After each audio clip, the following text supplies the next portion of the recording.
Gutter Trash is a proud member of the Comics Podcast Network.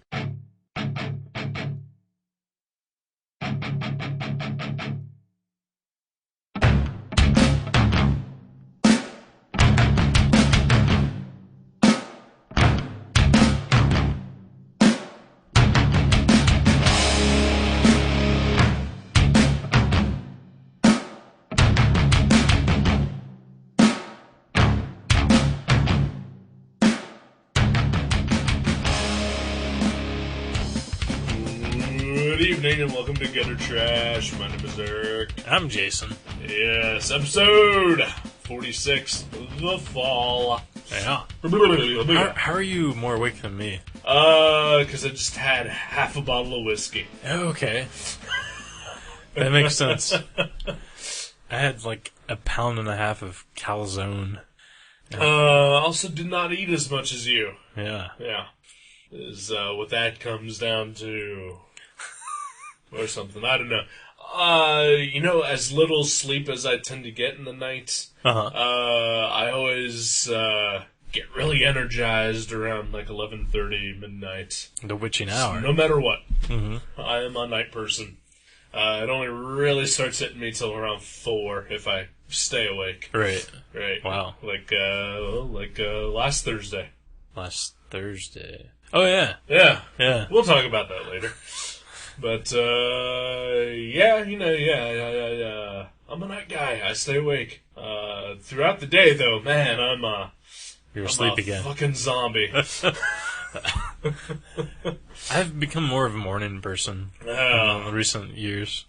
I still can't do it. For the past 3 years, been waking up at like 5:30 in the morning and having to be at work at 7. Still can't fucking do it. Yeah, that's too early. I'm thinking like 8:30ish. Yeah, 8:30 is a luxury. Yeah. Wow. That's crazy. How you doing? I'm alright. Yeah? I'm alright. Yeah? I was getting a little sleepy there towards the end of the movie. Yeah, I'm sorry. No. It's no spoiler, and It was boring. It's a slow movie. It is a slow movie. And I was long. I was full of hot cheese. And spinach. And spinach. And mushrooms. And mushrooms. And tomatoes. And pumpkin beer. Wow. No wonder I'm falling And asleep. grippos. Yeah, I ate an entire bag of potato chips, a pound and a half of cheesy calzone, and a couple beers. Did you smoke pot before you came over? You would think so. But it's been like a year and a half. 2 years. Two, I don't know. A couple weeks. Yeah. A day. Yeah. Alrighty, man. I think I learned all my eating habits from my, 5 years of being high straight, Right. But, yeah. I've retained all the eating habits, yet none of the marijuana. Right. So. Well, at least you're vegetarian, so that maybe equals it out. Mm-hmm. It means I poop a lot. And you're pretty gassy. Quickly. Yeah. Very quickly, yeah. But, whereas, most potheads maybe, will make a run to Taco Bell or to KFC or something here. I'll make a run to Trader Joe's. Right. Which is a little less convenient. Yeah. Right. Yeah, because they're only open till 9. Right. But, see, that's why I become a morning person. Right. Because Trader Joe's. There you go. And also, you're a little health conscious, so, you don't run out and get, Twinkies or anything like that. Right. I run and get veggie jerky. Right. But the grippos will always be your weakness. Yeah, I swear, ever since I was a kid, talking 5 years old, I've eaten Grippo's barbecue potato chips like they were, fucking nourishment. I cannot get away from those. I've probably had a bag a week for 32 years. I'm surprised I'm still alive. So what's up? Not much. Mm-hmm. We watched a movie. Yeah, we did. With the Pie Man. The Pie Man from Pie Maker. From Strawberry Shortcake, Purple Pie Guy. Pie Maker? Smells like a purple, has a raven on his shoulder. We're thinking of two different Pie Guys. Oh, Pie Guy! Yes. I thought you were just being absurd. Pushing Daisies. Yes. Pie Guy. Yes. Okay. Yeah. Pie Guy. Or The brother from Wonder Falls. Or the Pie Man from a far superior show that Ooh, we'll have to argue on that. deserved to get canceled. I loved Wonder Falls. You can go fuck yourself. I thought it was much better than Pushing Daisies. Really? Yeah. You're a terrible human being, and we're ending the show now. Oh, man! Alright.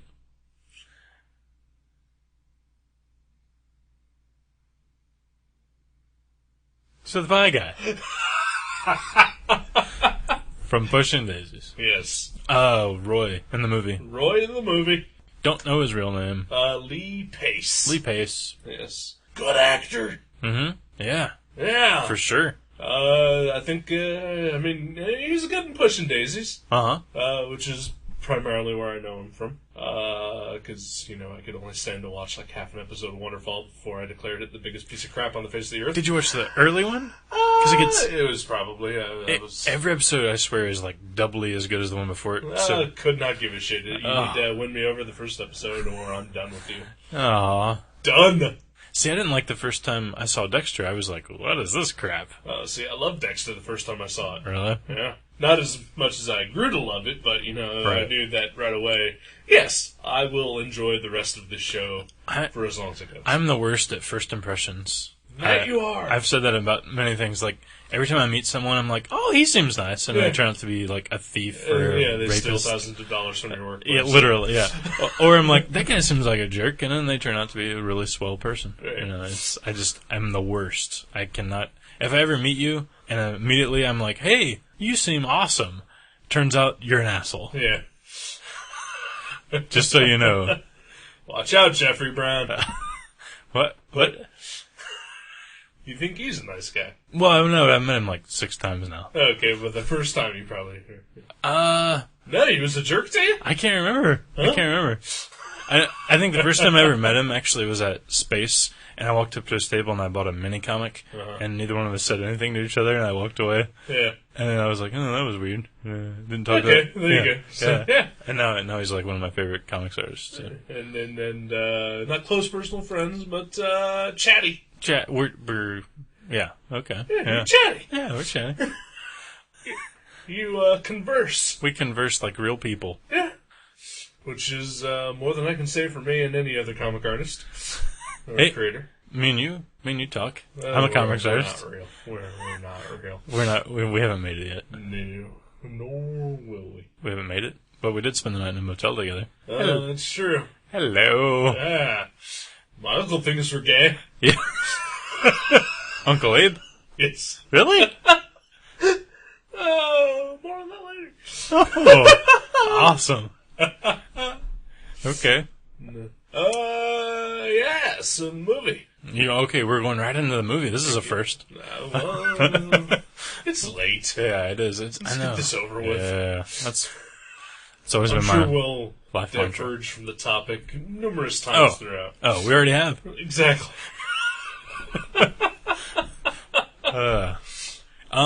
It was very long. It was like 18 movies. It was at least 3. It was 74 hours long. Kind of long for a movie. You're exaggerating, but it was pretty long for a weeknight when I've had very little sleep. Yeah. I think I caught myself like 5 times, like doing that thing where your head just kind of like you're still watching the movie, but your head's like falling down into your chest. Yeah. And like you pop back up. I did that about 6 times at work today. I know exactly what that's like. It's 2 hours long. Kind of slowly paced, but awesome. Yeah. I really liked it. I want to watch it like a couple more times when I'm super awake, though. Right. Not the best movie in the world, but I enjoyed it for what it was. Mm-hmm. Again, if I haven't said it yet, I probably did. The Fall by Tarsem Singh, the director. Oh, he has a last name. Yes. Okay. Directed The Cell, which was a sort of sci-fi 7-ish type movie. Okay. About, cops tracking an elusive serial killer. I have not trying to find the victim. Pretty generic cop plot, serial killer plot.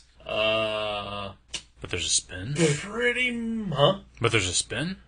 Kind of a spin. It's a sci-fi spin. Right. They catch him, but he's in a coma, and so Jennifer Lopez has to travel into his brain and find out what he did with the last victim and see if they can save her in time. That's neat.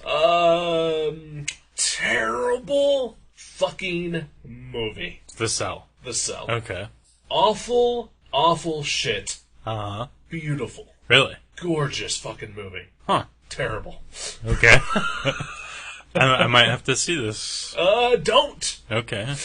Well, how about if I just watch it with the sound off? Won't help you. Okay. Will not help you. That's too bad. Because the absolute gorgeous parts of it, few and far between. And, just avoid it. Okay. You've seen the good one. Okay. All right. And yeah, what was wasn't, am I just imagining this? David Fincher and Spike Jonze were somehow producers. Okay. Yeah. Okay, so they just helped put up some cash. Yeah, probably. Okay. I wish I would have remembered to do some research just before we started the show, because everything I am about to say is completely out of my ass. Okay. And remember that I'm drunk. Mm-hmm. And remember that I read this information like 3 years ago, and I'm barely retaining it right now. Right. And you got up like 20 hours ago or something. 25 hours. And that too. Well, not that long ago, but yeah, pretty early. A while ago. Yeah. From what I recall, this is only Tarsem's second movie that he's directed. The first being The Cell, which was done in like 2000. And I think this came out in like 2007, 2006. Okay. That's a bit. Hmm? That's a bit. It's a bit, yeah. I think he did like some second, like B crew work here and there. Okay. And some I think visual effects work. Second unit or whatever. Second unit, there we Yeah. go. And some visual effects. What I vaguely recall is that he filmed this movie, The Fall, all over the world. Basically during his downtime while he was working on other movies. Oh, okay. That's pretty sweet. Yeah. So this took years for him to make. Okay. That's starting to make a little more sense. Yeah. And basically just, shoestring budgets, bare minimum of crew on the location shoots. But man, it fucking paid off. Oh, yeah. It's beautiful. Yeah. Gorgeous fucking movie. Mm-hmm. And not just like the effects and then like, the visual trickery that happens throughout the movie, but, just the landscapes. Yeah. And like the architecture. Yeah. Like those islands and the desert area and all kinds of crazy stuff. Right, yeah. And the costuming, of course, is great. Oh, yeah. Yeah. Yeah, some of those flamboyant fictional characters. Yeah. Yeah, because it's basically two movies in one. I mean, because you could just, watch the movie that he's telling the little girl about by itself, and that would be sweet. Yeah. But there's an actual movie going on. There's like a fiction and a fact movie. Right. While watching it, I know that... I'm trying to think. I think it came after this movie. Well, this movie was released after what I'm thinking of, but I think this was made before it. Definitely had a very Pan's Labyrinth kind of vibe to it, I think. Yeah, kind of. Yeah, kind of. Little girl in a bad situation. Right. Fulfilling her life through a fantasy world. Right. Although Pan's Labyrinth leaves it a little more ambiguous as to whether that fantasy world is real or not. Right. Mm-hmm. This, definitely tells you that, it's all fiction. Right. But still, similar, I think. Yeah, I can see that. Spanish. Was she Spanish? I think she was Mexican, yes. Okay. Yeah, she had a really odd sort of accent. Yeah, I can't say for sure, but yes, I think she was supposed to be Mexican. Yeah, she was great. It kind of reminded me of, I realized that they weren't French, but Jean-Pierre Jeunet, like his sort of like quirkiness, like when the girl has a little paper mask and just some of that stuff kind of reminded me of like Amélie or one of those kind of Pierre Jeunet movies. Very Long Engagement. Have you seen either one of those? Oh, really? Very Long Engagement is awesome. We'll have to do that one. Can you name anything else? City of Lost Children. Oh, okay. Yeah. I've seen it. He sort of reminds me of that. Delicatessen. Yeah, Delicatessen. Aliens Resurrection. Yeah. For my money. Because wasn't it? It was that guy and another guy that used to work together. Pair up, right. Right, and it was, they did Delicatessen, so they lost children, and maybe aliens, I don't know. And I think they had an effects guy working with them named Tuff. Okay. Who eventually went on to direct the Catwoman movie starring Halle Berry. Oh, really? Yeah. However, he also directed a movie called V-Doc, which was amazing. Okay, I haven't seen V-Doc. Or Catwoman. No one else has either. Yeah. In fact, I've never seen the ending, and I own the movie. Was it before Catwoman? Yes. Okay. Yeah. Huh. Okay. Well, yeah. Well, I love those guys. Or at least Pierre Genet. I love his movies. Some of them. I like Ron Perlman. Oh, he's awesome. Go ahead. Yeah, I really want to watch The Fall at least one more time. I sort of wish I would have watched it twice before we did the review. Because there's a lot going on. I mean, it's a fairly simple story, but... Well, the real story is incredibly simple. Yeah. It's about a stuntman and a little girl who sort of bond while recovering in the hospital together. Mm-hmm. The stuntman begins to tell her this elaborate story, all as sort of a ploy to get her to break into the hospital's pharmacy and steal morphine so that he can kill himself. Right. Spoiler. Right. Yeah. He won't tell her. He'll hold off parts of the story until she's done favors for him. Right. And then there's the fantasy story, which is incredibly fucking convoluted. Yeah. Yeah, that's the part that reminds me of Pierre Genet stuff, like City of Lost Children-ish. Well, that's, it is... Craziness. It's total fantasy, but, it is, like, this is us pushing movie-making magic to the limit. Yeah, for sure. There's some sweet effects, some amazing characters. Like, some of them are they're like Coen Brothers multiplied by Terry Gilliam as far as, like, quirky. Yeah, it's a good description here. Charles Darwin is a supporting character. He looks like he stepped off the set of Clockwork Orange. Maybe even The Invisibles, maybe, with that fur coat. Yeah. Yeah.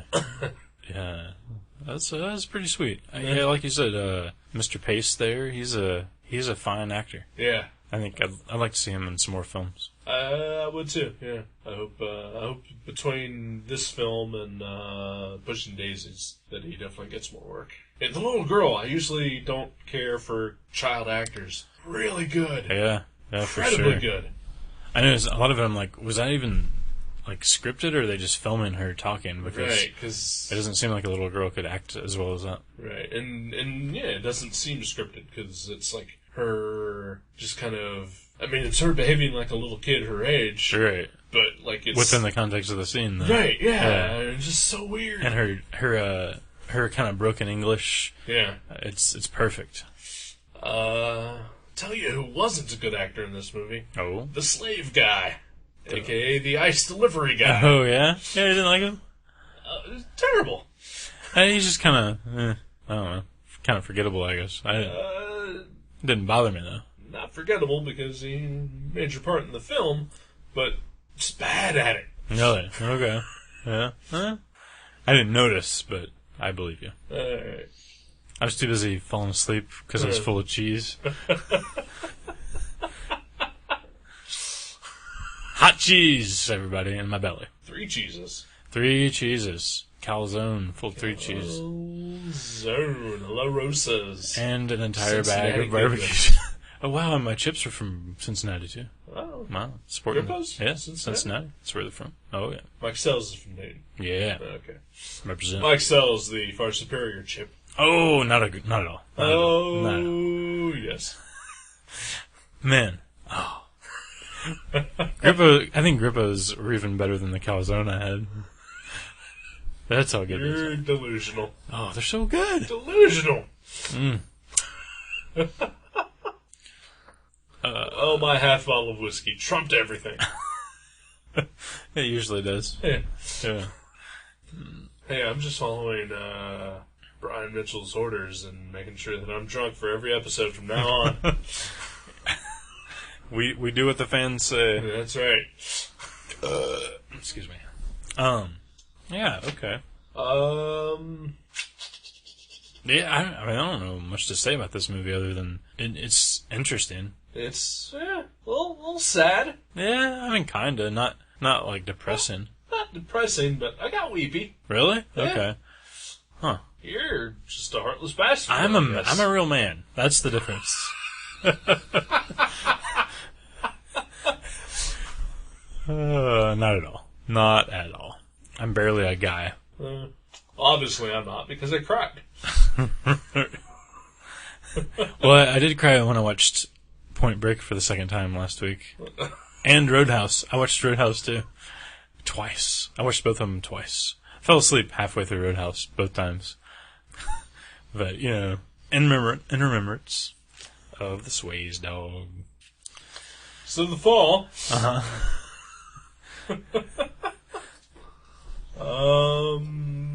Because I don't care for Patrick Swayze. Oh, really? No, not at all. I loved him. Like Donnie Darko. Oh, yeah, see? He was great in that. Yeah, pedophile. He was great in Point Break. No, that's not a good movie at all. And Roadhouse. He was really good in Roadhouse. And Dirty Dancing. Come on, Dirty Dancing. Great movie.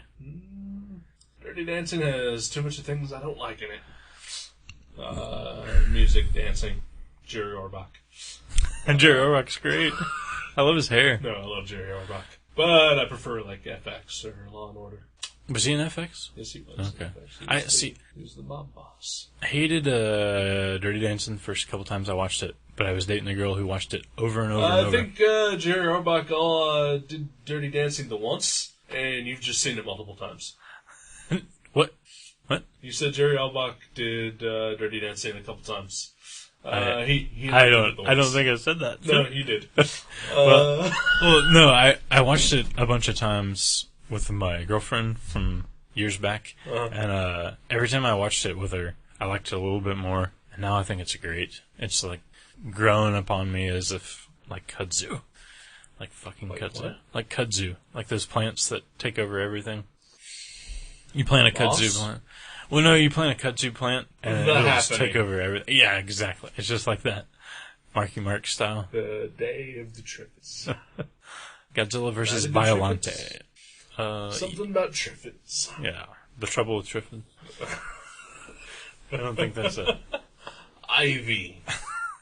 Wrigley Field. Oh, we touched that. We did. Should we talk about it? Should we segue right in there? We'll talk about it later. Okay.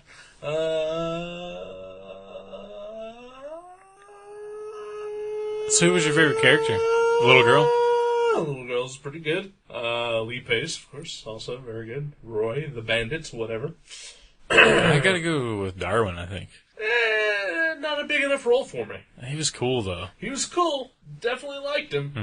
Mm-hmm. Could have had a bigger role, I think. Yeah. The potential for what they set up for fictional Darwin, they never met. I thought Didn't pan out. Yeah. Okay. Especially with the monkey. Yeah, the monkey was cool. Balls. Yeah, the monkey was awesome. He looked so Of cool. course, monkeys are always awesome. They usually are. Yeah. Yeah. I mean, When the monkey died, you didn't get choked up. Spoiler, didn't get choked up about that. No, I see. Yeah, I don't know. I didn't. Nothing. Steel. Made out of steel here. My heart. I'm a robot. I thought you were talking about the Shaq movie. Oh, that was a good movie. I watched that last year, or a couple years ago. When he died. When Shaq killed himself in that motel room. Yeah. Hung himself in the closet. Pants around his ankles. Yeah.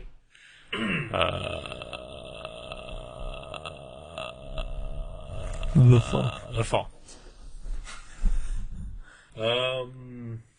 Yeah, I really got nothing to say. Because I need to watch it like 2 more times. Oh, okay. There's a lot. I don't think this played at theaters. Or at least not very many theaters. Mm-hmm. Very limited opening. I never heard of it. You've never heard of it. Obviously, that's a problem, right? Mm-hmm. I don't think many others have heard of it, so I don't think it did very well. So maybe this is Tarsem's last movie ever. Oh, yeah. That's too bad. It is too bad, because I think this definitely fulfilled a lot of the potential that The Cell showed. And turned out to be, a much better structured and written movie than The Cell. Maybe he didn't even have anything to do with the writing of The Cell, I don't know. Just the direction. So what does he just go by Tarsem? It's not like Prince, right? Here he's changing his name just to one word. His full name is Tarsem Singh, but he just goes by Tarsem. Huh. I mean, yeah, how many Tarsems are there in the film industry? Who knows? Maybe it's like Dave in Indian. Yeah. That's true. Hindu, India, whatever. Yeah. Ethnicity, religion, he is. Tarsem is, yeah.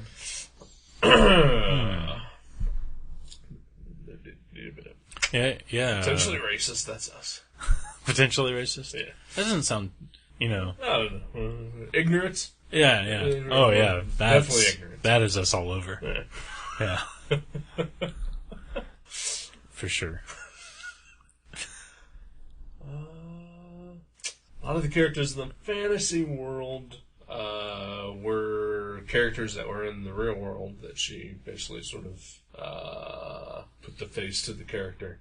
Like the explosions expert was the legless stuntman who comes and talks to Roy in the hospital. Right. Darwin was a staff member at the hospital. The slave was the ice delivery guy. Oh, yeah, okay. But I never saw where the Indian guy fit in at all. No, it's Tarsem. No. Not that guy. Are you talking about the guy with the dreadlocks? The tribal guy? Okay. Which guy? The Indian guy? Okay. With the awesome beard. The turban and the beard. Giant and beard. The sword. And I thought it meant like Native American style. No, even though they kept calling him that. Yeah. Yeah, I don't know who he was supposed to be either. I never saw him. I never saw his real life counterpart in the real world. Wow, okay, so it was kind of Wizard of Ozish, because like it was a little girl, fantasy world, puts real people into her fantasy. Of course, as we learned last week in the real Wizard of Oz story, that never happened. Right. Yeah. But yeah, and like the dreadlocked guy, I never saw his counterpart either. Mm-hmm.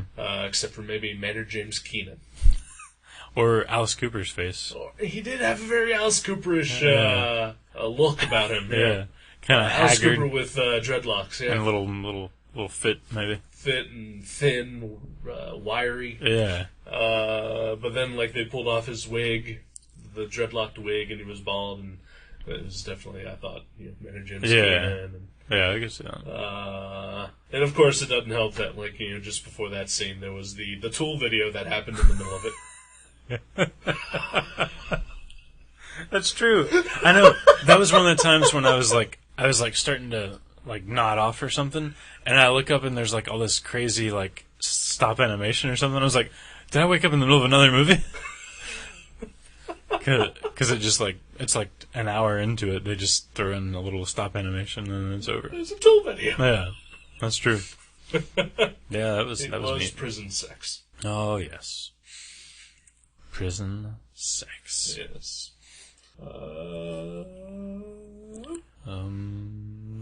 Bow.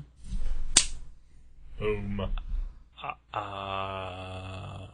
Yeah, nothing to say. Yeah. We're done. Takes place in a hospital. Yeah. You enjoyed it. I enjoyed it. I somewhat enjoyed it. I want to watch it again. I would watch it again. More ideal. I'm gonna watch it during the early part of the day. Or just like after I've not eaten so much cheese, hot cheese. Right.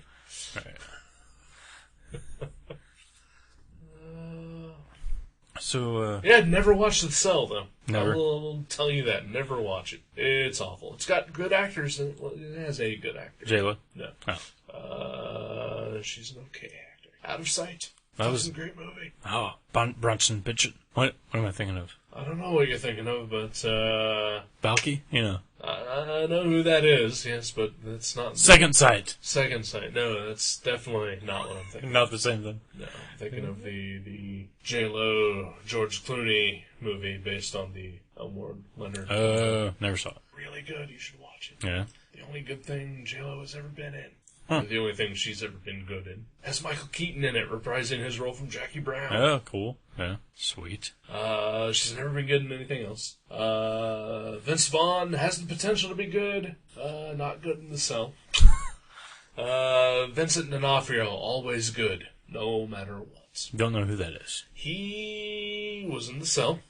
Oh, that guy. That guy. He was Edgar the Bug in Men in Black. The main bad guy. Okay. He was the farmer who got taken over by the giant cockroach from space. It's been like 12 years since I've seen that.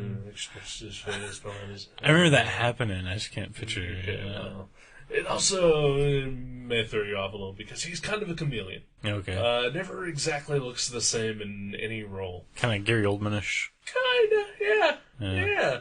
He was in Full Metal Jacket, and he's in Law and Order: Criminal Intent, and he played Thor in Adventures in Babysitting. Wow. Okay. Man. And you're not looking at his IMDb page. This is off the top of your head. Oh, I love Vincent D'Onofrio. Okay. He's awesome. Okay. Sweet. Well, yeah, I liked Adventures in Babysitting. Okay. Thor. Yeah. In fact, he'd be my first choice for the Thor movie. Yeah. Even though he's like 60 years old and like chubby now. Well, yeah. Thor's still, Thor's got to be 60 eventually. Yeah, eventually. Uh-huh. And all that beer he drinks. Yeah. I'm sorry, mead. Mead. All right. Sorry. Golden mead. Norway. You think Thor listens to metal? I mean, he's got the hair for it. He could do some head whips at the show. I think so. Yeah. That'd be cool. Yeah. Yeah. But I think he also thinks that Norwegian death metal is also humorless fucks. Maybe he just laughs at it. Hopefully. Yeah. Hopefully. Yeah. Yeah. He seems like we're gonna go jumping off on topics here. Uh-huh. I was gonna mention this in the wrap up, but the new Dethklok album is coming out next week. I've pre-ordered my copy from Amazon. Okay. This is like the fourth CD that I've bought in like 6 years.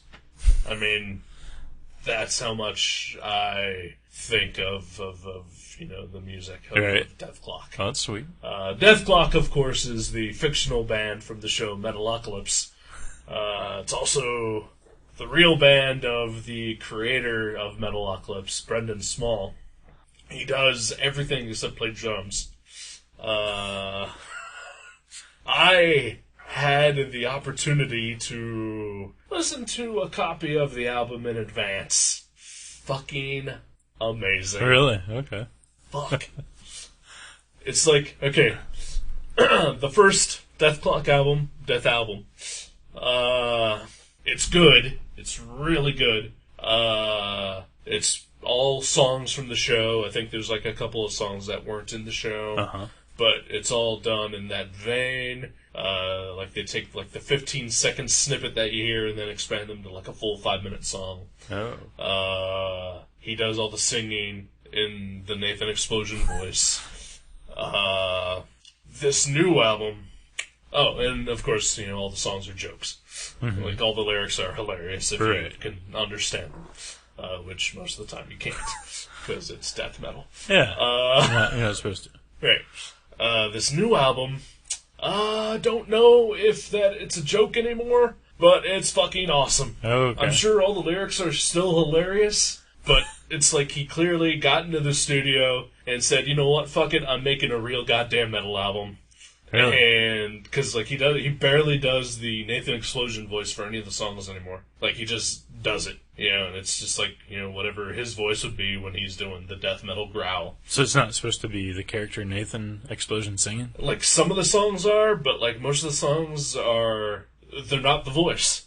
It's just like him doing, like, I guess what his normal voice would sound if he was screeching, and not doing the low-pitched Nathan Explosion thing. I just had an idea. I'm sorry. Okay. But, it's and like, it's like such a mix of like different types of metal. And, because it's like, the thrash metal and the death metal and the Norwegian metal. Right. But at the same time, like, there's like a hint of stoner metal in there. And it's like really noodly and like virtuosic and it's just like he has become a metal. Oh, what? Metal. Oh, okay. I just said a metal. So he has a metal. Metal. Okay. Well, that's good. I'm kind of... I haven't heard either one of their albums. Yes, you have. Oh, have I? Yes. I mean, I've seen the shows. Yeah, and you've heard their first album. Oh, really? Yeah, Did we listen to times. it? Yeah. Multiple times? Multiple times. What? Yeah. When? Drunk there. Maybe once. No, like 2 or 3 times. Okay. I don't remember. Yeah. Okay. I had a funny thought though, because you were talking about how you wanted James Kachalka's new CD. Yes. I was thinking like, you said you haven't bought any CDs in like 6 years. Right. But you're buying 2 that have cartoon characters that sing.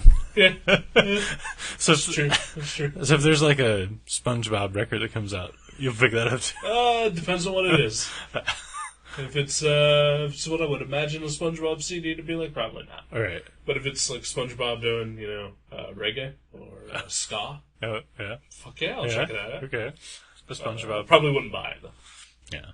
Just download it. Mm-hmm. What does that mean? No, I've heard people do that. we don't support anything like that. I mean, like pay to download. Oh, pay to Yeah. well, I don't use iTunes, but like an Amazon type. Yeah, Yes, totally. that's Totally. Of course. What else could I have meant? I don't know. I couldn't even fathom it. Yeah, that's why you're okay. So confused right Makes sense. Makes sense. Yeah. All right. Picture is clear. Oh. The fall. Oh no, I think we moved on. We're done. Yeah. Okay. Yeah. You want to talk about our last weekend? Huh? No, not yet. Okay. What we could do is we could take a break and come back, and then we could talk about it. Oh, well, there you go. Sounds good. I mean, we've got nothing else to... Yeah. All right. Sounds awesome. All right.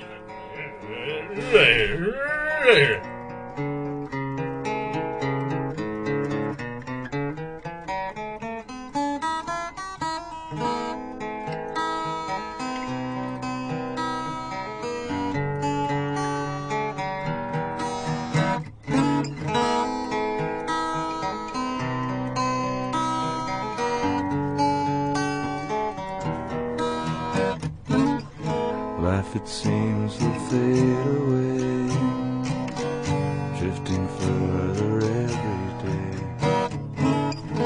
getting lost within myself.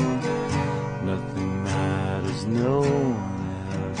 I have lost the will to live, simply nothing more to give. There is nothing more for me. Need the end to set me free. Yeah.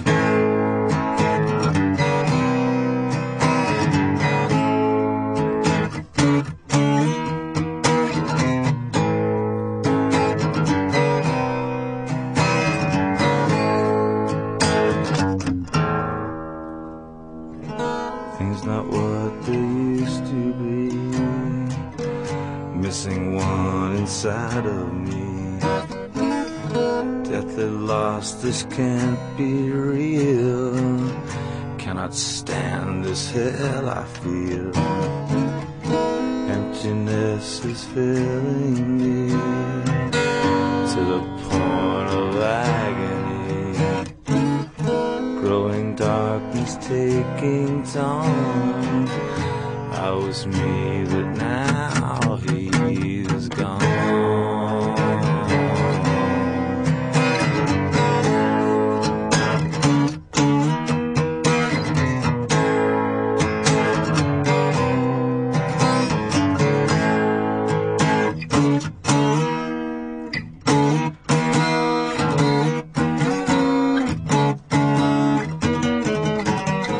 No one but me can save my myself or it's too late.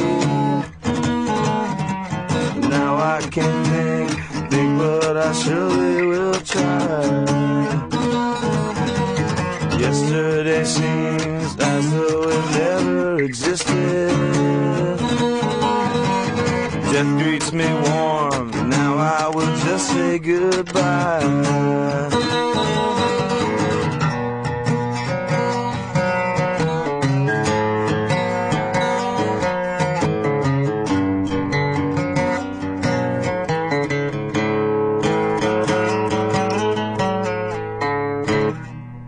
Hello. Welcome back. Yes, indeed. So, haven't seen each other in 3 or 4 days. Yeah, that's been a few days. Yeah. Wow, is anything exciting going on? No. No? Besides your uncle thinks we're gay. Besides that, Yeah. right? Yeah, nothing. But, he admitted that to us, when we did this last talk to each other, so. So what did he say? When we, went over to his house and they said, asked us if we got one bed. Oh, that's right. I forgot about that. We went... As well, you should have. Oh, yeah. Wish I had. He was like, so you guys get one bed or 2 beds? We're like, well, 2. Why would we get one? Oh, we're not dating. No. Yeah, I forgot all about that. Oh, that was amazing. Yeah, we watched the Orphanage with your aunt and uncle. Yeah. Well, of course, leading up to that, we went to Chicago. Oh, yeah. That's right. Left here Thursday of last week at like 9:30 at night. Mm-hmm. And set in for a hellish fucking trip that I think we both lost our sanity, lost our innocence, but persevered, and eventually we made it to our hotel. Yeah. Uh-huh. I thought I was going to fall asleep until we ate some IHOP and I did some jumping jacks. And then I was better. You had to work. And of course I worked, the prior 9 hours beforehand. Right. Did not take a nap, between, the time I got off work and the time you got off work. So I had been up quite a while when we headed out on our trip. I like night trips, though. I do too. It was enjoyable until I went insane. Mm-hmm. Yeah. Yeah. At least, like, riding into Chicago, though, I mean, it was like riding into Dayton. There was, like, hardly any traffic. Yeah. Although, coming out of Dayton, heading out, Oh, yeah. was insane. Yeah. Just traffic everywhere. What was the deal there? Don't know. It was Thursday. Yeah. In Dayton, Ohio. Yeah. There's nothing here ever. What the fuck was going on? Well, everybody was just trying to get out of here. They're like, let's get the fuck out of here. Yeah. This is Dayton. Yeah, we forget where the hell we stopped at the Walgreens, but I had to take a piss. And, oh, yeah, that was in Indiana, I think. Somewhere in Indiana. The bathroom was closed, but the guy behind the counter was like, yeah, fuck it, I'll just let you back there. Is like an employee-only bathroom, or what? No, they just, after, 9 o'clock at night, they close the bathrooms. To keep people from, stealing shit. Right, Yeah. doing drugs. Yeah. Makes sense. And then a couple hours later, we stopped off in Lafayette and had IHOP. Mm-hmm. First time I've ever had IHOP. Ooh. And it was good. I was very impressed. Mm-hmm. I don't think there are any IHOPs close to here. The only time I ever ate there is down south. The closest one I know of is down by where I work, Mm-hmm. which I'm not driving to just to have a pancake. Yeah, that's a decent drive. Yeah. Well, you got Bunny's Hasty Tasty just down the road, and I think they're Never been there either. on par. Never been there either. Oh, yeah. My parents met at a Hasty Tasty. Really? If it wasn't for that place, I wouldn't be here. Huh? Well, good for your parents and good for the Hasty Tasty. Yeah. and good for me. Well, whatever. Yeah. I could care less about you. Well, me too. Seriously, good. I have spent so much time with you. Sick of you. It's because of our love affair, our gay love affair. Yeah.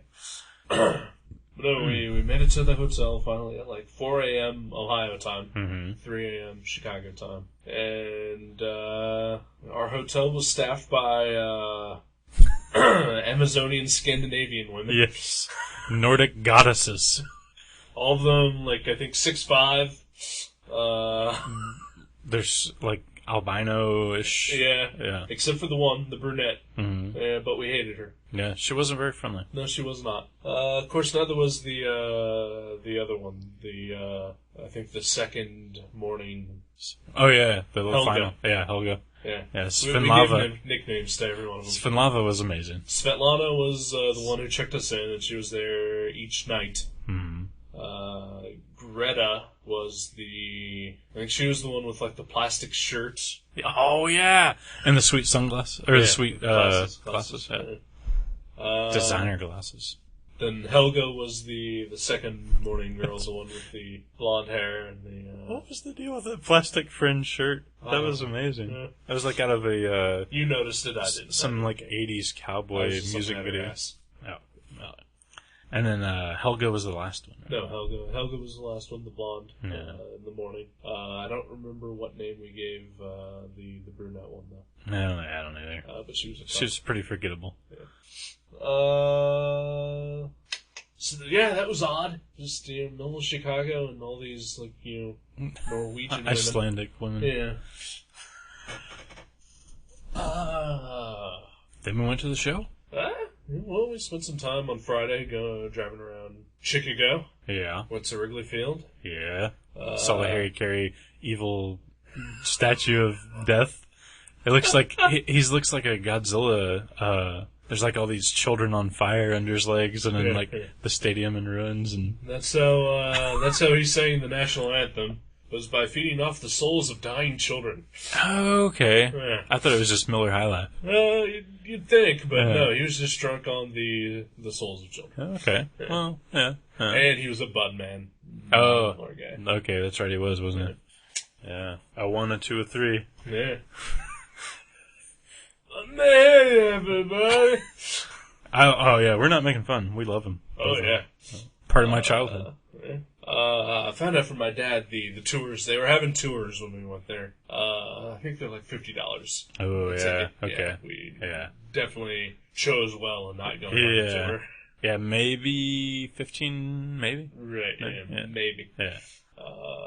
We met a homeless guy who gave me the same nickname that every single other human being who ever meets me gives me. Big E. Big E. Is Tony? Is that his name? Tony. Yeah. Tony the homeless man. Yeah. Big E. Otteridge. Oh, your name starts with the letter E. Yes, it does. Now, and I'm big. I finally get it. Yeah, I was like, I don't know where he's coming from here. Then, let's see, we checked out a record store. Reckless Records. Good stuff. Yeah, I bought a CD there. Mm-hmm. One of the 4 that I've bought in the past 6 years. I think we both would have bought Super Salsa if we wouldn't have been in a hot car. Yeah. Please Google image Super Salsa LP. Yes, it's awesome. Yeah. That was a gem that you discovered in your vinyl looking. Yep. We went to Chicago Comics, a fine comic shop. Yeah. It's kind of has like a less creepy Dragon's Lair kind of vibe to it. Yeah, I can see that. Like an old building, wood floors, big selection, but better organized, cleaner, friendlier people, not creepy people. It's funny because they Large indie section. They have tons of indie comics, tons of mini comics, tons of like art books. I bought one book while I was there, and it was an issue of Captain America. Well, let's be fair, you bought something else while you were there. I bought a DVD of a web series called Miss Girl that had some drawings and like a mini comic by Jeffrey Brown inside of it. Did you watch it yet? I did watch it. And? I watched it twice. Yeah. First time I watched it, I was like, what is this god-awful crap? and I was like, I'm going to give it a second shot. And I liked it a lot more the second time. It was one of those first impressions things we were speaking of earlier. I think it's good. It just was not what I was expecting, so I was a little, like, thrown. Right. But, yeah, it was I think you would hate it. I'm sure I would. I'm sure I would. But, yeah, it was pretty good. And then the comic that was inside the case, you saw it. It looked like they had literally pulled it out of well, I'll go ahead and say heap of garbage. Because not even a can. Yeah. It looked like a smoldering pile of smelly, wet garbage they've pulled this comic out of. If not, at least a heap, but a can full of old coffee grounds. Coffee, yeah. It had like this weird brown stain and like a ripple effect all over the back cover. I was like, wow. I bought, I almost bought that G.G. Allen bobblehead. Well, why wouldn't you? And then I almost bought the Youngblood hardcover omnibus. On sale for $15. On sale for $15. It's very tempting. Yeah. I wound up buying Curse of the Pirate Girl or something like that. Oh, yeah. Cursed Pirate Girl. Cursed. I don't know who. Cursed Or cursed. Or however you say it. Yeah. But I have not read them yet, but they looked amazing. Art's pretty incredible. Jeremy Bastian. I think that's the name. Yeah. Very cool. And then we headed to my favorite restaurant in Chicago. Sorrento's. It was really good. Yeah. Especially with the free beers. The free beers were awesome. Well, the first thing that happened was we got there and there was only 2 other people in the restaurant entirely. Which blew my mind. It was a little weird. I ordered an appetizer. The waiter came out and informed us that they were out of it. Asked if I wanted something else. I had seen something on the menu called the meatball slider. And I was thinking, like a little meatball sandwich like the size of like a White Castle burger. Yeah, right. Sliders, as they call them. Yeah. Exactly. Right. About 15 minutes later, he brings out a tray that in the middle has a gigantic pile of French fries. Oh, yes. Smothered in mozzarella cheese and garlic. Yeah. And surrounding the fries is essentially a foot-long meatball sandwich. Chopped into bits. Chopped into 3s. And the meatballs roughly about the size of a softball. They were large meatballs, I will agree. Maybe slightly smaller than a softball, but... Slightly. Yeah, but that was... Between baseball and softball size. Yeah. For sure. Yeah, that was like 2 meals in itself. And I had just ordered a deep dish pizza that still had yet to come out. And you're a fucking vegetarian. Yeah. And could not help me eat any of it. Hey, I did eat 1 French fry. You had a couple French fries. Fucking crazy. I did my best. I ate what I could to at least try to get my money's worth. Then they brought the pizzas, which of course we had before. Well, no. They come out and told us that one of the pizzas was fucked up.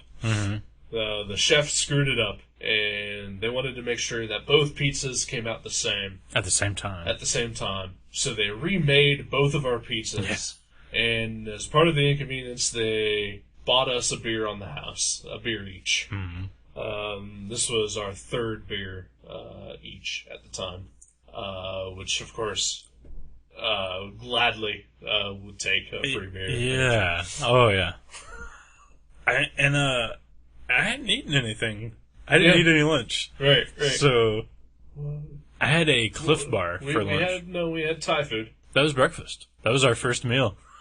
That was like 3 in the afternoon. Yeah, it was around 1. It was like 1. It's like 1 o'clock. No, it wasn't. Yeah, it had to have been like 1. No, it was like 3. There's no way I could wait till 3 o'clock to eat food. We didn't get up till 1. Is that true? Yeah. Well, that's right, because we got in at like 4. Because we got in at like 4 in the morning. Okay. Well, that makes a bit more sense. Either way, I was drunk by the time the food came. And, so they brought us a free beer, and then 20, 30 minutes later, they came out with both pizzas. We barely made it through half of the pizzas. Oh, yeah.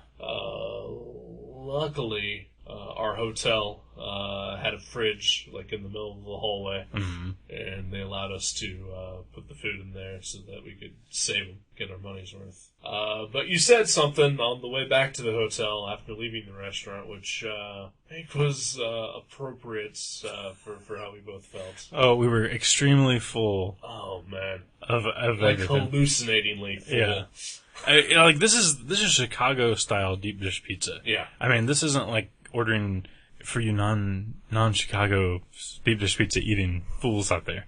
This isn't like going to Pizza Hut or Noble Romans or something and ordering deep dish pizza. This is like stick a ruler in your pizza and it goes halfway up the fucking ruler. Yeah.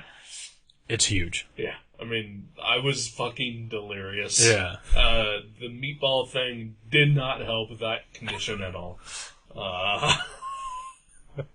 And then you said... I think we both feel like we were fucked by a pizza. And that's exactly how I felt. Oh, it's so accurate. And then we got back to the hotel and you fucking passed out. Oh, I was out. I was gone. This was like 11:30, 11:45 at night. In Chicago. On my vacation. I'm asleep. Saturday we wake up. We finish our pizza in the morning. Yeah. Yeah. And we go back to sleep? No. We went to a comic convention. Yeah, Windy City Con, number 2. Number 2. I had a good time. Me too. It was nice. Not as good a time as I had the previous year, though. Oh, really? Yeah. I think, even Doctor Strange walking around didn't help? Cosplayers never help. Oh, always help. See? There's where we're going to differ till the end. Okay. Cosplayers only help if they're female. Ooh, I don't know about that. Yeah, I think that's pretty much it. Yeah. I mean, I'm not saying any female. Mm-hmm. Attractive females. Okay. In a costume, aces. Fat old guys wearing Doctor Strange cloaks, not aces. He looked like Doctor Strange. No, he did not. He looked like a fucking hippie wearing whatever cloak it is. A Spawn cape. Doctor Strange wears. Yeah, no, that was cool. I liked that. I liked the Doctor Strange. I couldn't believe the lack of lines at some of the tables. That's because there was 500 people, like 500 comic professionals there. Well, yeah, but I mean, even I've been to like Motor City Con and the Wizard World, and there's always like a line at those places, and those are even more huge, Yeah, but I think more people go to them. Well, yeah. At the same time, for as many professionals, because I would have to say the amount of professionals who were there this year was doubled from last year. Right. And while I'm sure attendance was higher this year than it was last year, at the same time, it's still nowhere near a Wizard World show or an Ohio Con or anything like that. So, still relatively low attendance compared, I think, to one of those big shows. Right. But with a lot more talent. So I think, all the people are able to, like, spread out amongst, all the people, all the pros who are there in attendance. That makes sense. Because, I never had to wait in any line or anything like that, but I, was behind a person who was, having a conversation with, someone. Right, yeah. Which, more than happy to wait for that. Right. Oh, as long as, it's not the guy with his short box full of, comics getting each individually signed. Can I get a head sketch on all these? Right, yeah. But yeah, I walked right up to Jeff Darrow sitting on his table and nobody was there. First guy we saw? Yeah, that was amazing. And Scotty Young, there's like maybe one person ever at his table when I walked by. I had to wait for him because he was eating pizza. Yeah. Understandable. But totally understandable. It's like, I'll come back when you're done. Yeah. He's like, I'll sign whatever you want. He's like, alright. Tim Seeley, the creator of Hackslash, went up to his table. A friend of mine wanted the Hackslash omnibuses signed. Mm-hmm. His was the longest wait that I had waiting for anyone, because he was doing a sketch for a person as they waited, and I think he did that for every single person who came up to him. That's pretty cool. Who would buy a sketch. But not only that, his sketches were cheap, and they were good. Oh, okay, so he was selling them, though. Yeah, I got $10 a piece. Oh, that's not terrible. But he was inking them and then would add color. Yeah, that's pretty sweet. Yeah. So, and I got 2 sketches off for my friends as well.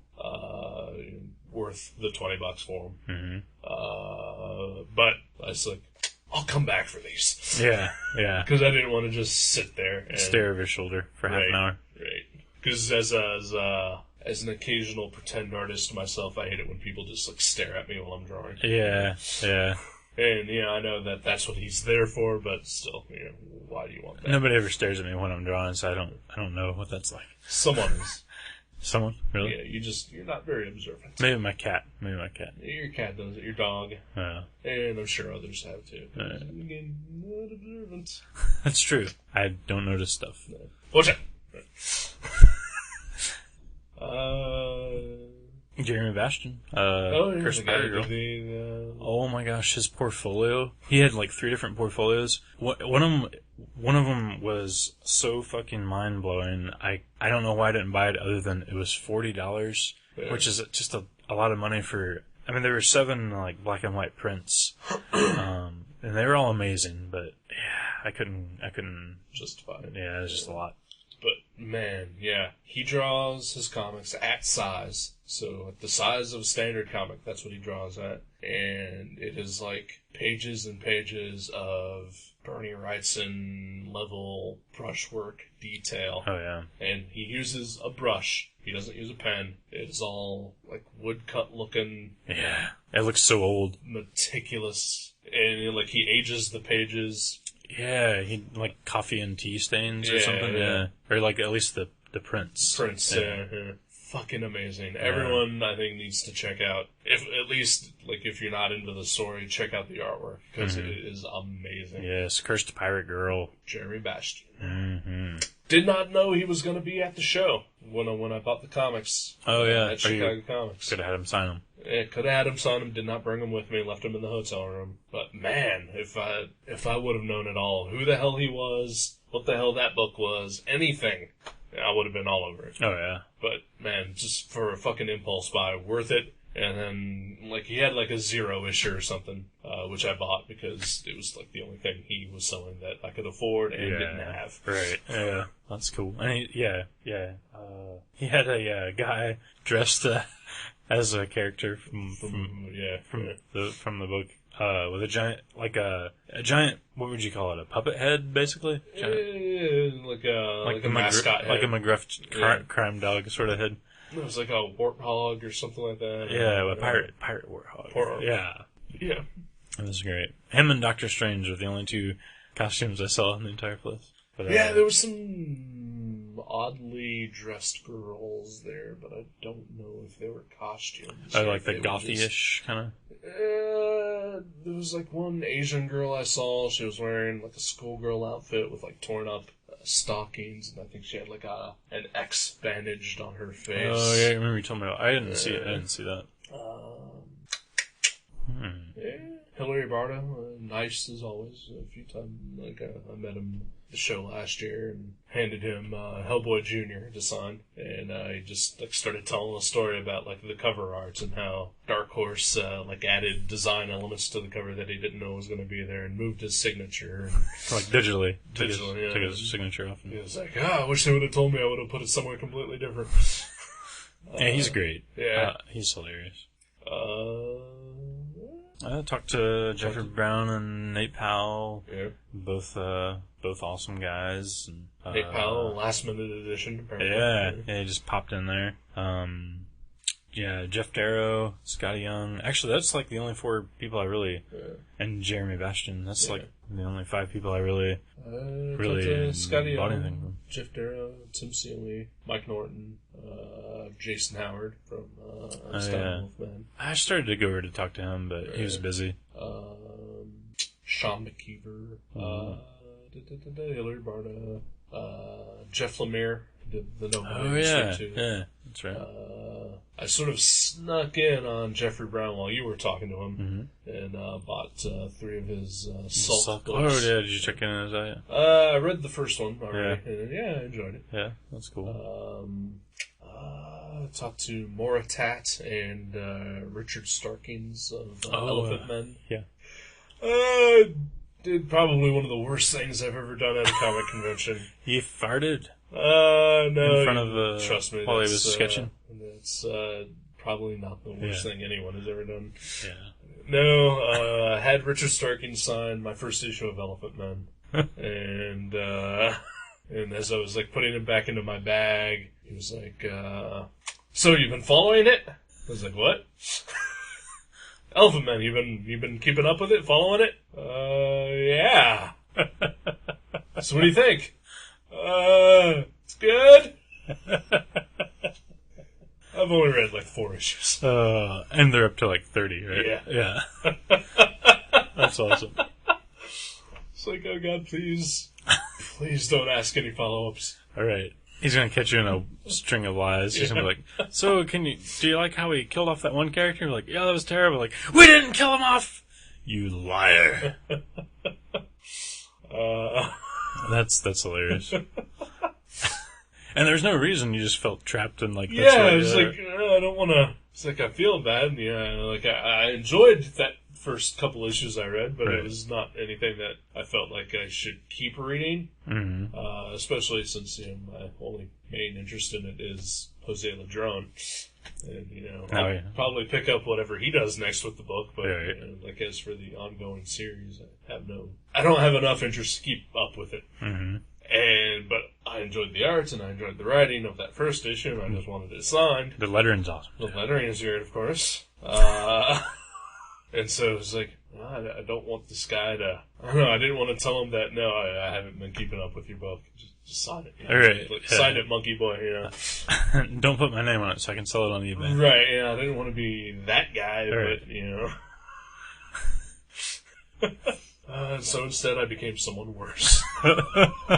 Well, often, that's as is often the case in this world. You become the higher evil. Yeah. Ooh, Tony Moore. Oh yeah, that's right. Signed all my first 6 issues of Walking Dead. Nice. Fuck yeah. Bought a print off of him. Tim Seeley, of course, was like super nice. He signed those omnibuses. I was pulling them out of my bag and they fell. Both of them, which are like the omnibuses are like all the miniseries and like the first 20 issues of the ongoing, like, split between 2 books. Right. They fucking fell and rattled the fucking building. He was like, wow, those really make a racket when they fall. They're huge. Yeah, they're huge. What you just said. Man, there's Will Pfeiffer. Oh, yeah. It came out with Finals, Vertigo miniseries back in like 1999. Mm-hmm. Loved it. Eventually, he went on and wrote like the Dial H for Hero reboot, like in the early 2000s.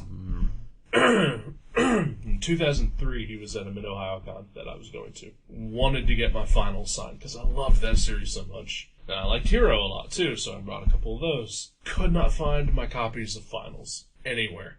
So all I had were like the Heroes. Got to the Mid-Ohio con. His table was next to Adam Hughes's. Was not there the entire time I was. Every time you walk by. Every time I walked by, like, got to the point where Adam Hughes was getting annoyed with me because I kept walking by his table. Right. And like finally I broke down and was like, hey, do you know if Will Pfeiffer is here? It's like, yeah, he stepped out for lunch. I was like, I've been here for 3 hours. He's not been at his table at all. Once. That's a long lunch. Yeah. He's so eventually I just hungry left. dude. And, like, I didn't have the final signed or anything. So, or I didn't have them with me anyway. Right. So, yeah, the Heroes, then. Yeah, fuck it. Go back home. He was at Mid-Ohio, or at Windy City last year. Could not find my copy of Finals anywhere. At all. I know I have them. I know I do. Wound up taking the Heroes that I never got signed, and I think a couple Aquamans that he wrote. And I met him last year, and I got those signed, but did not have Finals. So this year, I was determined, I'm going to find my copies of Finals. And I'm going to take them, and he's going to fucking sign them, no matter what. Right. Could not fucking find them anywhere. Had to go out and buy all new copies. I was that determined. So now I have 2 copies of Finals somewhere. Didn't you lose the new ones already? I know where the new ones are. Told him this story. How it's been like a lifelong goal of yours. so nice about it. So appreciative that anyone would find his work to be that good that, you know. And plus, like he said to me, like when I pulled out the copies of Finals finally, he was like, nothing makes me happier than signing copies of Finals. Anytime anyone ever brings this to me, I'm so happy.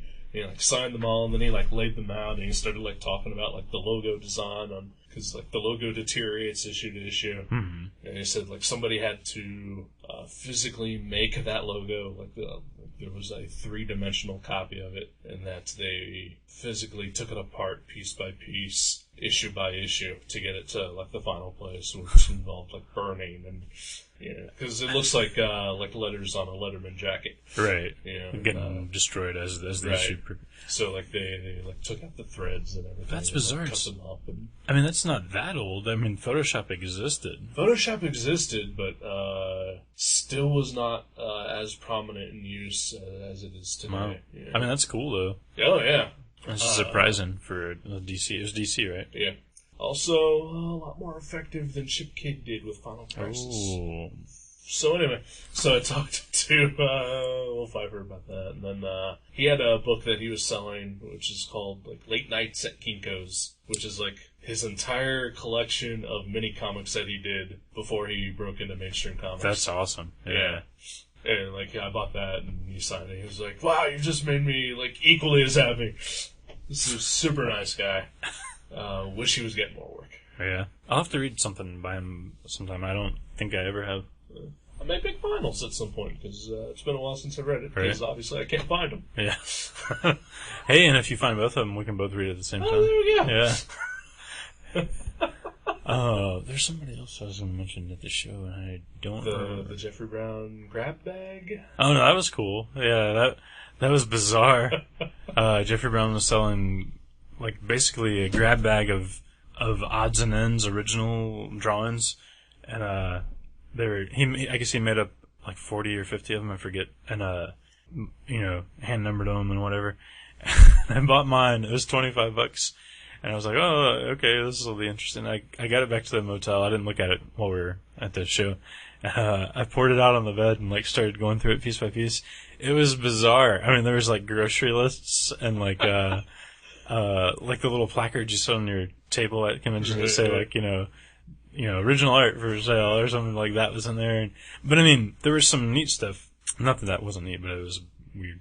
Right. But there was like a really nice color drawing of like some teacups, but with like characters from his comics on them, and then a couple of original pages, but they were like original pages from his books, but they were the pages at the end that advertise, books for sale. But he always draws all of his own ads, which I find admirable. I like it when people do that. Basically anything he does, I totally rip off because I'm a rip-off artist. Of course. No, but we all know.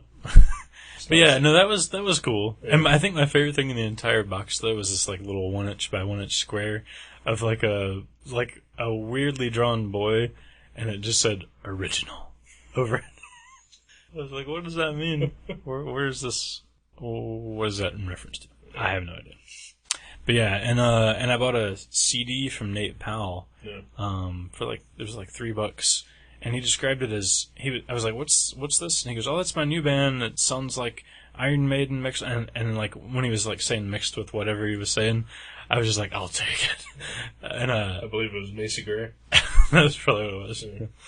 And no, it was really good though. It was definitely a like rawer punk rock ish version, but I mean you can hear like some Iron Maiden influence as far as like just like the epicity of it all. Right. It was really good. I listened to it a couple times already. I forget the name of the band, but Nate Powell's band. Nate Powell's band. The Nate Powell Experience. So, and then after the show, we went back to the hotel, and eventually we got hungry after eating all that pizza the day before. Yeah. Decided we were going to go out and get some Mexican food. So Chicago has some awesome Mexican places. Hell yes, they do. Decided, though, that we were leaving the next morning. I wanted to take my aunt out for breakfast. She lives like a block away from the hotel we were staying at.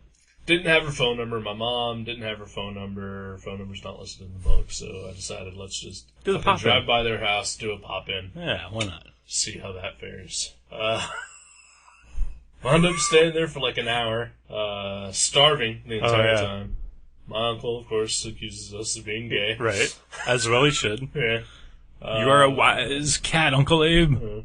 Trying to feed us gin. Yeah, I know.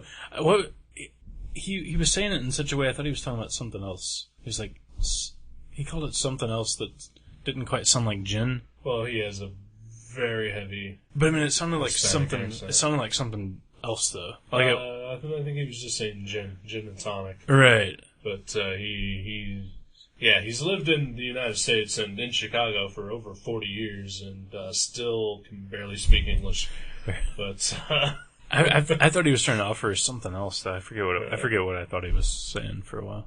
then, But yeah, gin. He was loaded with gin, I guess. Yeah. I mean, he wasn't loaded. No. The cupboards were. Yeah. So then he like keeps telling you about how he built all the cabinets. And They're nice. Yeah. They're nice cabinet. And he wanted to show us the TV setup with the surround sound and the Blu-ray and all that.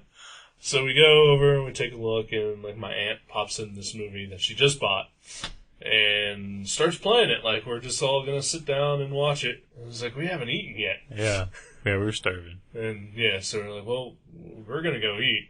And, so it's like, well, you come back. Like, oh, all right. Like the movie she was watching, The Orphanage. Yeah. I was like, well, I have been wanting to watch that movie for a very long time. I was like, of course, me and Jason, we're going to need the subtitles. Why do you need the subtitles? Because it's in Spanish? No, it's not. Yeah, it is. She bought a movie, had no idea that it was a Spanish movie. That was in her native language? Yeah. So, we're like, okay, well, we'll come back, we'll watch the movie, we're gonna go get something to eat. Well, where are you gonna go? Well, we're thinking Mexican. She tells us about this Mexican place that she's just tried, she really liked. Kind of get some instructions from her, and I'm like, alright, well, I'm sure we'll find it. Yeah, it doesn't sound too hard. 3 turns. Like, I'll go with you! I thought he was joking. I thought so too. Yeah. Thought so too. Because they had just eaten. Yeah. Nope, not joking. Put on his shoes. Was like ushering us to the car. Yeah. And I just kept thinking, I fucking nearly had an aneurysm.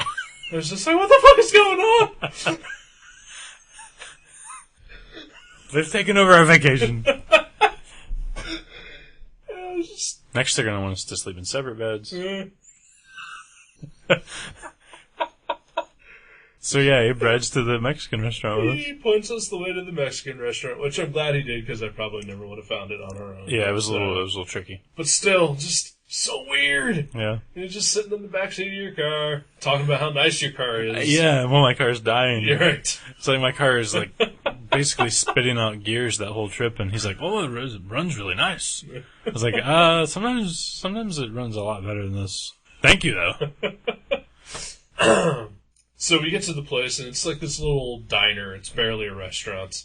And I'm just like, let's just order to go, and we'll eat it back at their house, and then we'll just watch the movie. Right. Rather than us eating dinner with my uncle sitting across from us, not eating at all. Staring at us. Yeah. Telling us that there are 17 restaurants up and down the street. 70. I thought it was 17. Oh, he said 70. Oh, okay. Oh, yeah. Yeah. That's why he told us like 4 times. Yeah. So. Yeah. We watched The Orphanage, which was enjoyable. Yeah, it was. was A good movie. It was really good. And then I think they wanted us to watch a second movie. We were like, But we were like, yeah, gotta get out of here. Yeah, I'm tuckered out. Yeah. We stayed up for like 2-3 more hours after that, but Yeah, we actually did a little drawing. We played a little drawing here. rummy.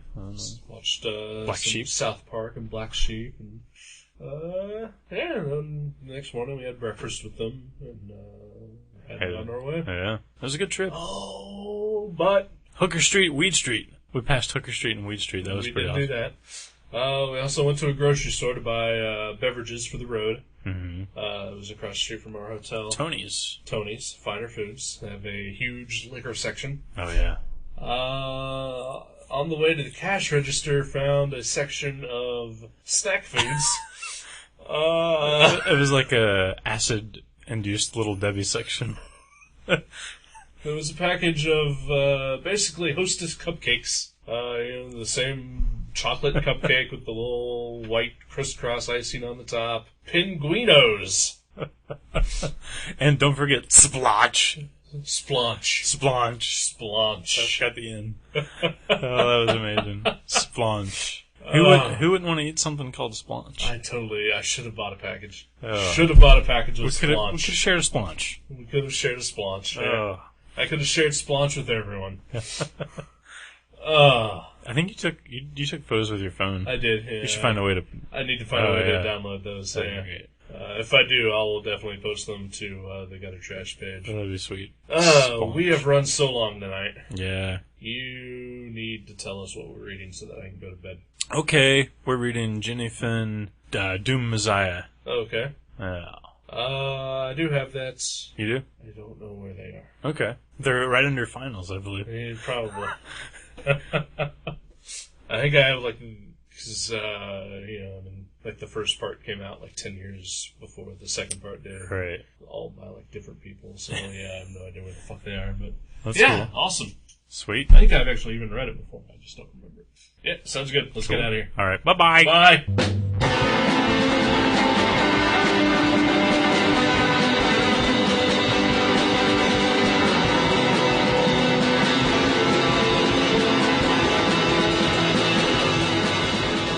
Gutter Trash can be downloaded at www.guttertrash.net, iTunes, Podcast Alley, and Feedburner. You can also find us at myspace.com/guttertrash_net, seanborn.net, and buyerbewarecomics.blogspot.com.